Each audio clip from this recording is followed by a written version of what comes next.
کاشف خان شہر کے ایک معروف بزنس مین تھے۔ انہیں اپنے بزنس کے سلسلے میں بیرون ملک کا بھی سفر کرنا پڑتا تھا۔ چند سال پہلے تک کاشف اتنا کامیاب کاروباری نہیں تھا، بس اس کا چھوٹا موٹا سا کاروبار ہوا کرتا تھا جس کو چلانے کے لیے اسے بے حد پاپڑ بیلنے پڑتے تھے۔ لیکن اس کی محنت اور لگن نے اس کے کاروبار کو 10 سال میں ہی بلندی اور عروج بام عطا کیا۔ عروج حاصل ہونے کے بعد بھی اس کے انداز میں کبھی تکبر نہیں آیا۔ وہ ہر ایک سے محبت اور عاجزی سے ملا کرتا تھا۔ اس کی محنت کی وجہ سے ملک کے سب سے بڑی کپڑے کی انڈسٹری اس کے ساتھ کاروباری سودے پر راضی ہوئی تھی۔ وقت رات کے 8 بجے طے پایا تھا۔ کاشف رات 7 بجے ہی گھر سے روانہ ہو گیا۔ جلد پہنچنے کے لیے اس نے ایک مختصر راستے کو چنا۔ کاشف جانتا تھا اگر وہ مختصر راستے سے نہیں جائے گا تو وہ شدید قسم کی ٹریفک جام میں پھنس جائے گا جو اسے بالکل بھی گوارا نہیں تھا۔ یہ وہی راستہ تھا جس کو اختیار کرنے پر حکومت نے پابندی لگائی ہوئی تھی۔ اس پابندی کی وجہ اس سڑک پر ہونے والی پر اسرار اموات تھی، لیکن پہلے پہل اس سڑک پر خاصی آمد و رفت ہوا کرتی تھی۔ اس کے بعد آہستہ آہستہ لوگوں میں ڈر اور خوف پھیلنے لگ گیا تھا اور یہ جلد ہی خونی سڑک کے نام سے مشہور ہو گئی۔ اس کی وجہ لوگوں کی لاشیں تھیں جو اس سڑک سے ملا کرتی تھیں، اور وہ لاشیں بربریت اور وحشت کا اعلیٰ نمونہ ہوا کرتی تھیں۔ لاش کے چہرے اور جسم پر زخموں کے جا بجا نشانات ہوتے اور جسم میں خون بے حد کم پایا جاتا تھا، جس سے ایسا لگتا تھا کہ یہ کسی درندے کا کارنامہ ہو۔ جب اس طرح کے واقعات بہت زیادہ بڑھ گئے تو حکومت کی طرف سے انکوائری ٹیم تشکیل دی گئی، لیکن ٹیم کے ممبران بھی ان حادثات کا شکار ہو گئے اور جو زندہ بچنے میں کامیاب ہو سکے وہ ہمیشہ کے لیے پاگل ہو گئے۔ ان کے چہرے پر ایسا خوف پایا جاتا تھا جو کہ ناقابل یقین ہوا کرتا تھا۔ لوگوں نے ان واقعات کے بارے میں بہت قیاس لگائے۔ کوئی یہ کہتا کہ یہ کوئی بدروحوں کا گروہ ہے جو لوگوں کو برگلا کر عوام کا خون پی جاتا ہے، کوئی اسے آدم خور شیر کی داستان کہتا، مگر ایک روایت نے بہت زیادہ شہرت حاصل کر لی۔ السلام علیکم، میں ہوں محمد اسامہ اور آپ سن رہے ہیں قصہ کہانی۔ اگر آپ نے ابھی تک اس چینل کو سبسکرائب نہیں کیا تو پلیز چینل کو سبسکرائب کریں اور بیل کے بٹن کو دبا کر آل کے آپشن کا انتخاب۔ کہا جاتا ہے کسی زمانے یہاں پر کسی ملک کے باغیوں کا گروہ آ کر رہنے لگا۔ یہ وہ لوگ تھے جو زندگی گزارنے کے لیے ڈاکہ مارا کرتے تھے۔ جب یہ واقعات بڑھ گئے تو حکومت نے پولیس پارٹی ان مجرموں کی سرکوبی کے لیے روانہ کر دی۔ ڈاکو تو محفوظ رہے مگر پولیس والے کبھی بھی واپس نہ آ سکے۔ اس کے بعد حکومت کوئی اور ٹھوس قدم اٹھا پاتی، ملک میں طاعون کی وبا پھیلی جس سے پورا ملک شدید متاثر ہو گیا۔ طاعون اس علاقے میں بھی پھیلا تھا، چونکہ یہ لوگ مطلوب تھے اس لیے ان کی کوئی مدد نہ کی گئی، جس کی وجہ سے یہ سارا قبیلہ وبا کا شکار ہو کر مارا گیا۔ اس کے بعد لوگ یہ سمجھنے لگے کہ ان مجرموں کی بدروحیں اس علاقے میں لوگوں کو مارتی پھرتی ہیں۔ چنانچہ حکومتی اقدامات کا کوئی ٹھوس فائدہ نہ ہونے کی وجہ سے اس سڑک پر آنے جانے پر مکمل طور پر پابندی لگا دی گئی اور سڑک کو حادثاتی مقام قرار دے کر بند کر دیا گیا۔ لیکن پھر بھی بہت سے منچلے چلے جاتے اور وہ کبھی بھی واپس نہ آتے۔ ان کی لاشیں اس حالت میں ملتی جو کہ وحشت اور بربریت کا نمونہ ہوتی۔ ابھی تک کاشف کے ساتھ ایسی کوئی واردات نہیں ہوئی تھی جو غیر معمولی ہو، اس لیے کاشف بڑے ہی پرسکون انداز میں کار چلاتے ہوئے آگے بڑھتا چلا جا رہا تھا اور دل ہی دل میں ان لوگوں پر کہکے لگا رہا تھا جو کہ اس سڑک کو آسیبی کہتے تھے۔ سڑک کی دونوں اطراف طویل میدانی سلسلہ تھا جس میں پودے، جھاڑیاں اور اونچے نیچے ٹیلے وافر مقدار میں موجود تھے۔ کاشف کار چلاتے ہوئے 10 منٹ سے زیادہ کا وقت ہو چکا تھا مگر سڑک ختم ہونے کا نام ہی نہیں لے رہی تھی۔ اس کے اندازے کے مطابق فاصلہ اتنا زیادہ نہیں تھا، زیادہ سے زیادہ 15 منٹ کے بعد اسے مین روڈ پر ہونا چاہیے تھا جہاں سے ہوٹل سی ایگل کا راستہ شروع ہوتا تھا جہاں اس نے میٹنگ پر جانا تھا، لیکن سڑک تو شیطان کی آنت کی طرح لمبی ہی ہوتی جا رہی تھی۔ اچانک اس کی نظر فیول میٹر پر پڑی۔ فیول کا نشان بتانے والی سوئی زیرو کی جانب اشارہ کر رہی تھی، مطلب پیٹرول بھی ختم ہونے والا تھا۔ اب شدید قسم کی پریشانی کاشف کے چہرے پر نظر آنے لگی۔ ملاقات کا وقت بھی شروع ہو رہا تھا۔ اچانک کار نے جھٹکا لینے شروع کیے۔ چند ہی لمحے بعد کار لہراتی ہوئی سڑک کی دائیں طرف کچے میں اتر گئی۔ کار کا فیول میٹر زیرو کی ریڈنگ شو کر رہا تھا اور کار رک چکی تھی۔ کاشف کار سے نکل کر بڑبڑایا، اوہ خدایا، اب کیا ہوگا؟ اس نے گھڑی دیکھی تو رات کے 10 بج رہے تھے۔ کاشف مزید پریشان ہو گیا۔ کمپنی کے لوگ کاشف کا انتظار کر رہے ہوں گے۔ اگر وہ لوگ انتظار کر کے چلے گئے تو کاشف کی بزنس کی ساکھ مارکیٹ میں کافی حد تک خراب ہو جائے گی۔ وہ شدید پریشان ہو گیا۔ یہ اتنا ہی وقت لگ گیا تھا جتنا اسے ٹریفک جام میں لگنا تھا۔ دور دور تک تا حد نگاہ ویرانے اور سناٹے کا راج تھا۔ اس کی سمجھ میں نہیں آ رہا تھا کہ وہ کیا کرے۔ اچانک اس کو اپنے فون کا خیال آیا۔ اس نے فوراً ہی جیب سے موبائل فون نکالا اور یہ دیکھ کر اس کو شدید قسم کی مایوسی ہوئی کیونکہ اس کا فون بند ہو چکا تھا۔ کاشف کو سمجھ نہیں آ رہا تھا کہ فون بند کیوں ہو گیا ہے۔ اس کو اچھی طرح یاد تھا کہ جب گھر سے نکلا تھا تو فون کو اچھی طرح سے اس نے چارج کر لیا تھا۔ اس کی یہ عادت ہمیشہ سے تھی، جب بھی وہ گھر سے نکلتا تو اپنا فون چارج کر کے ہی نکلتا تھا، لیکن آج تو بالکل ہی انہونی ہوئی تھی۔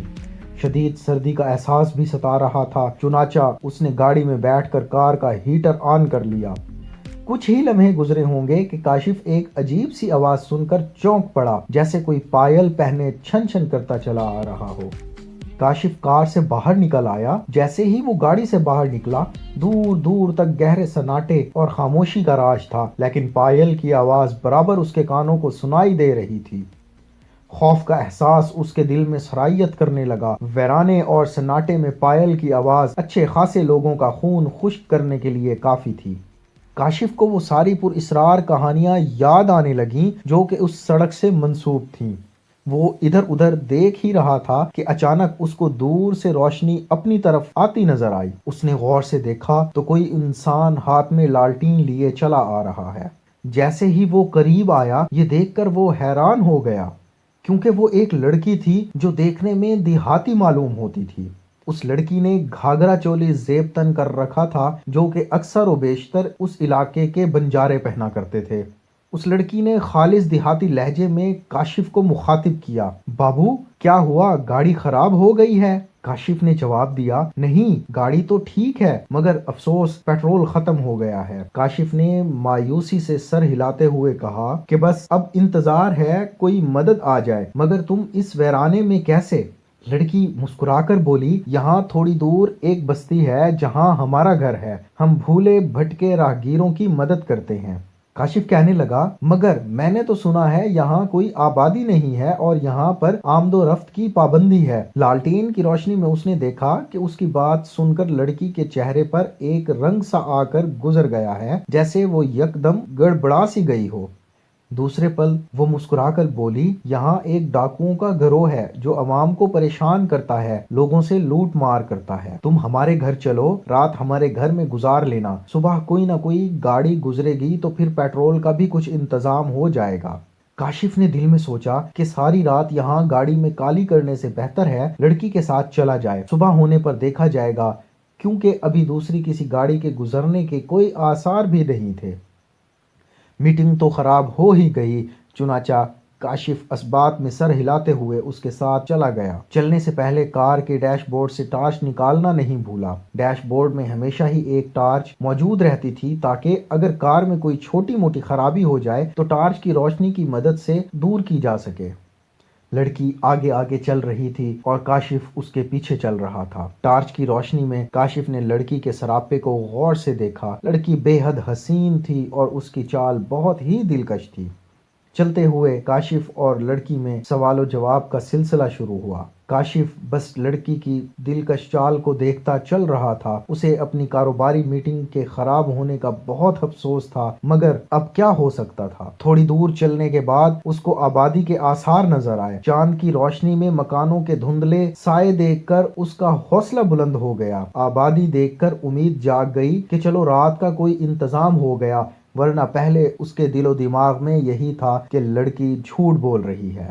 تھوڑی دور چلنے کے بعد مکانات صاف اور واضح نظر آنے لگے، لیکن دور دور تک کوئی نظر نہیں آ رہا تھا۔ عجیب سا غیر فطری سناٹا تھا، جیسا سناٹا قبرستانوں میں ہوتا ہے۔ وہ اس چیز کو محسوس کیے بغیر نہ رہ سکا، اتنا سناٹا کیوں ہے، بالکل غیر فطری سا۔ کاشف نے حیرت سے پوچھ ہی لیا۔ اس کی بات سن کر لڑکی چونک گئی، اپنے آپ کو سنبھالتی ہوئی بولی، تم کو پریشان ہونے کی ضرورت نہیں، سیدھے سادے دیہاتی ہیں، زیادہ دیر تک جاگنے کے عادی نہیں، اس لیے جلد ہی سو جاتے ہیں۔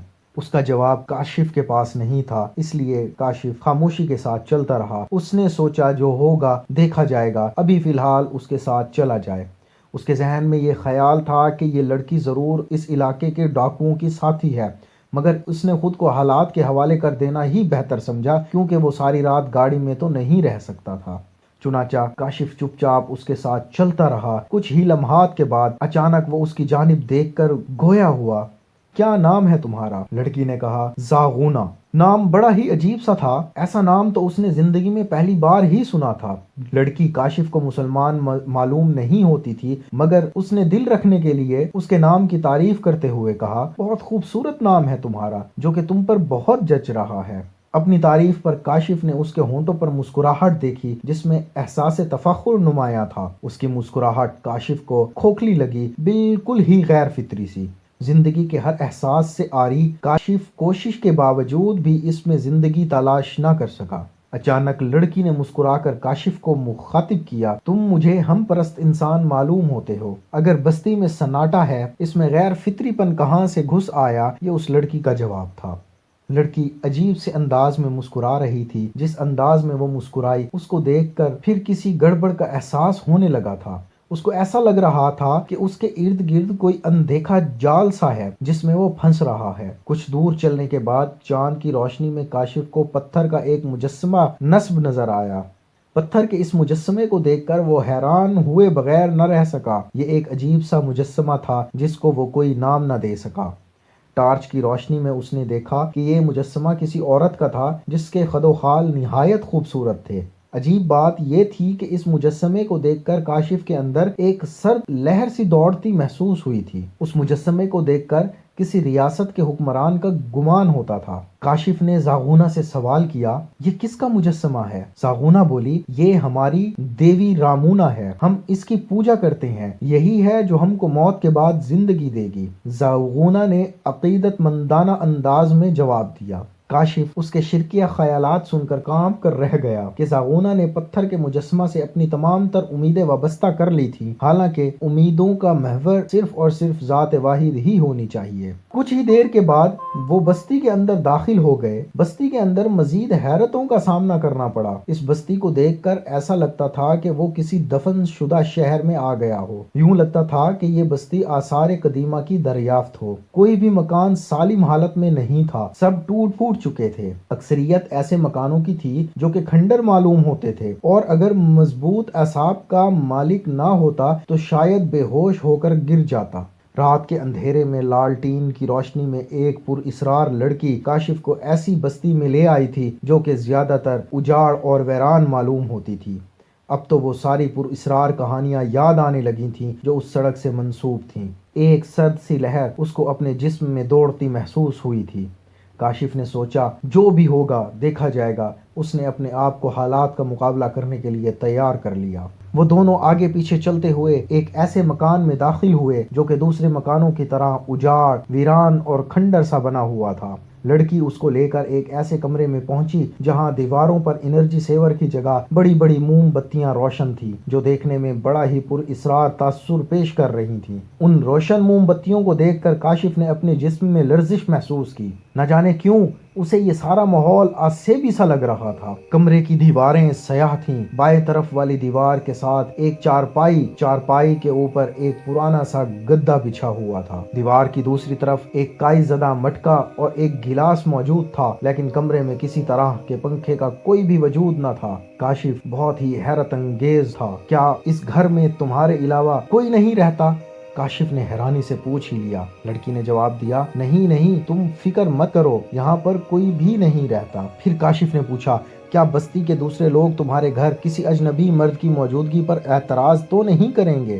زاغونہ نے جواب دیا، تم اس کی فکر نہ کرو، میں تمہارے لیے کچھ کھانے کے لیے لاتی ہوں۔ اتنا کہہ کر وہ اس کا جواب سنے بغیر ہی باہر نکل گئی۔ کاشف چند لمحوں تک پتھر کے بت کی طرح کھڑا رہا اور پھر طویل سانس لے کر چارپائی پر بیٹھ گیا۔ اس کی سمجھ میں نہیں آ رہا تھا کہ وہ کیا کرے۔ اس کی چھٹی حس کسی خطرے کا احساس دلا رہی تھی، لیکن وہ کہیں جا بھی نہیں سکتا تھا کیونکہ اس کی گاڑی بھی خراب تھی۔ اپنے آپ کو حالات کے سپرد کرنے کے سوا اس کے پاس کوئی اور چارہ بھی نہیں تھا۔ زاغونہ اس کو آسیبی کمرے میں تنہا چھوڑ کر اس کے لیے کھانے پینے کا انتظام کرنے چلی گئی۔ اس کو چارپائی پر بیٹھے ہوئے تھوڑی دیر گزری ہوگی کہ اچانک اس کو قدموں کی آہٹ سنائی دی۔ اس نے سر اٹھا کر دیکھا تو زاغونہ ہاتھ میں ایک تھال لیے کھڑی نظر آئی تھی۔ زاغونہ کو دیکھ کر اس کی ریڑھ کی ہڈی میں سنسناہٹ دوڑ گئی۔ زاغونہ نے اپنے جسم پر ستر پوشی کے لیے صرف ایک چادر اوڑھ رکھی تھی۔ چادر سے اس کے جسم کی رانایاں پھوٹ رہی تھیں۔ کاشف کی نظریں از خود جھک گئیں۔ زاغونہ نے چہرے پر بہت ہی گہرا قسم کا میک اپ کر رکھا تھا۔ اس سے قبل زاغونہ کا چہرہ میک اپ سے عاری تھا۔ زاغونہ نے کہا، لو کاشف، تمہارے لیے کھانا لے آئی ہوں۔ کھانا تھال میں تھا اور کاشف نے زاغونہ کے ہاتھوں سے اس تھال کو لے لیا اور کھانے کی سمت توجہ کر لی۔ تھال میں چاول تھے اور ان میں بوٹیاں تھیں۔ چاول واقعی مزیدار تھے۔ اتنے لذیذ چاول تو اس نے شہر میں بھی نہیں کھائے تھے۔ کاشف کھانے میں مشغول تھا کہ زاغونہ پھر اس کے سر پر آن کھڑی ہوئی۔ اس بار اس کے ہاتھ میں ایک پیالہ تھا جس میں کوئی مشروب تھا۔ زاغونہ کہنے لگی، تمہارے لیے یہاں کی ایک خاص چیز لائی ہوں، پی کر جی خوش ہو جائے گا تمہارا۔ اتنا کہہ کر اس نے وہ پیالہ کاشف کے ہاتھ میں تھما دیا۔ کاشف جو کہ چاول ختم کر چکا تھا، مشروب کا پیالہ لے کر مسکرایا اور بولا، بہت شکریہ تمہارا، چاول بہت ہی لذیذ تھے۔ اتنا کہہ کر اس نے دیکھے بغیر ہی مشروب سے منہ لگا لیا۔ مشروب جیسے ہی اس کے حلق سے اترا، زاغونہ کے ہونٹوں پر نہایت ہی پر اصرار قسم کی مسکراہٹ دوڑ گئی۔ مشروب کا ذائقہ نہایت تلخ تھا لیکن وہ بھی مزیدار تھا۔ مشروب پیتے ہی اس کی آنکھیں خمار آلود ہو گئیں۔ اب پہلی بار اس نے زاغونہ کو بدلی ہوئی نظروں سے دیکھا، جبکہ زاغونہ پر فاتحانہ مسکراہٹ تھی۔ زاغونہ کے چہرے پر فاتحانہ مسکراہٹ دیکھ کر کاشف بے ہوش ہو کر چارپائی پر گر پڑا۔